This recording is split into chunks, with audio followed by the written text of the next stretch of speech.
Hello students, welcome to my YouTube channel. आज हम economics class 10th के chapter number 2 के कुछ इम्पोर्टेंट क्वेश्चन देखेंगे जो कि बोर्ड एग्ज़ाम में 1 मार्क के लिए इम्पोर्टेंट है। तो शुरू करते हैं। फर्स्ट है GDP is the total value of dash produce during a particular year. A all goods and services, B all final goods and services, C all intermediate goods and services, D all intermediate and final goods and services।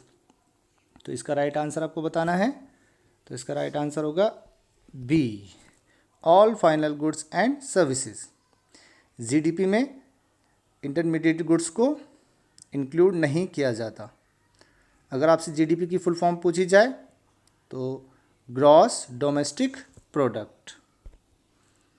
Question number 2, the sector are classified into public and private on the basis of A employment condition, B the nature of economic activity, C ownership of enterprises, D number of workers employed in the enterprises.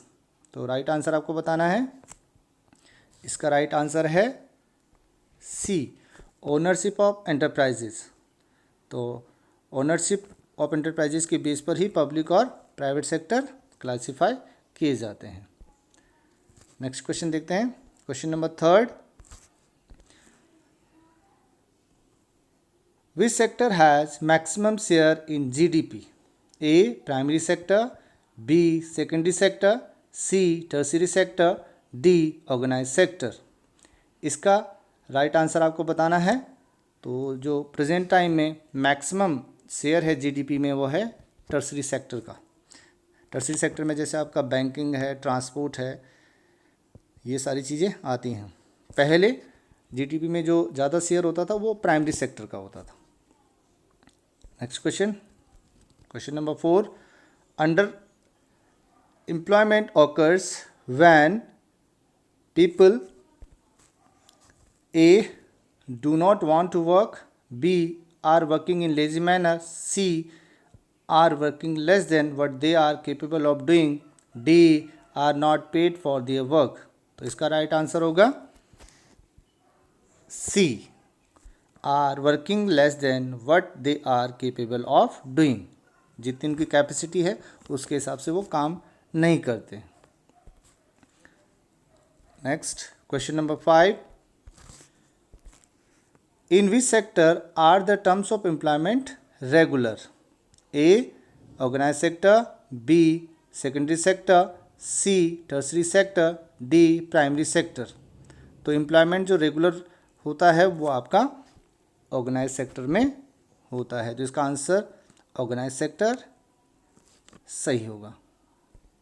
Next question, question number 6, which is the main provision of NREGA? NREGA का कौन सा एक main provision है? A 115 days of employment, B 90 days of employment, C 100 days of employment, D none of these.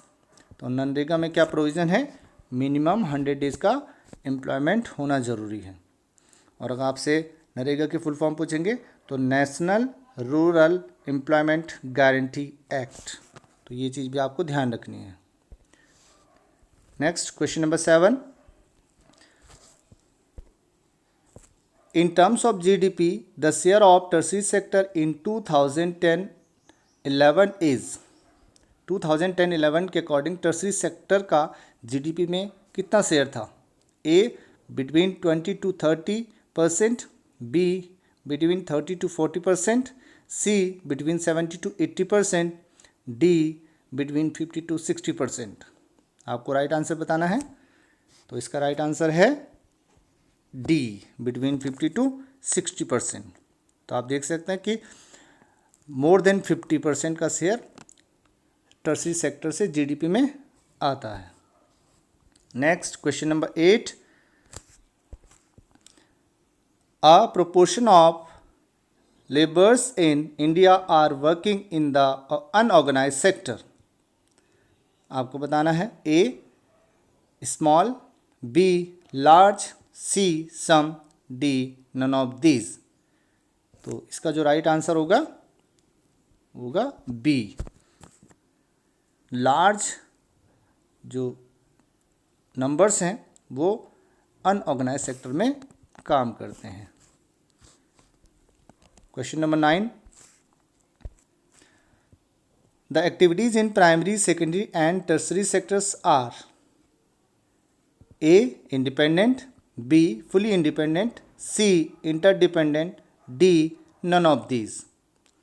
तो तीनों के तीनों जो सेक्टर्स हैं वो आपस में इंटरडिपेंडेंट हैं, यानी कि primary sector raw material produce करता है, वो सेकेंडरी सेक्टर को उसको सप्लाई करता है, और फिर सप्लाई करने के दौरान जो टर्सरी सेक्टर अपना ट्रांसपोर्ट की फैसिलिटी देता है। तो ये तीनों ही सेक्टर आपस में इंटर लिंक हैं, इंटरडिपेंडेंट हैं। Question number 10, which one of the following is not a feature of unorganised sector. Unorganised sector का जो फीचर नहीं है, a workers get lower wages, b employment is insecure, c no provision of overtime, d registered by the government. तो आप देख सकते हैं इसका राइट आंसर होगा D, registered by the government. ये ऑर्गेनाइज सेक्टर का फीचर है, अनऑर्गेनाइज सेक्टर का फीचर नहीं है। Next question number 11, a politician in the opposition party works in which sector of the economy, A secondary, B tertiary, C unorganise sector, D primary sector. तो opposition party का जो politician है वो आपका tertiary sector में काम करता है। तो ये बहुत इंपॉर्टेंट क्वेश्चन है, आपको ध्यान देना। नेक्स्ट क्वेश्चन, एक ट्रू फॉल्स देख लेते हैं। A factory worker going to work in a big factory comes in organise sector, यानी कि बिग फैक्ट्री में एक वर्कर्स काम करता है तो वो किस सेक्टर में आएगा। तो आपको इस बात को ध्यान रखना कि बिग फैक्ट्री है और यहाँ पर ऑर्गेनाइज सेक्टर है, तो ये स्टेटमेंट ट्रू होगी।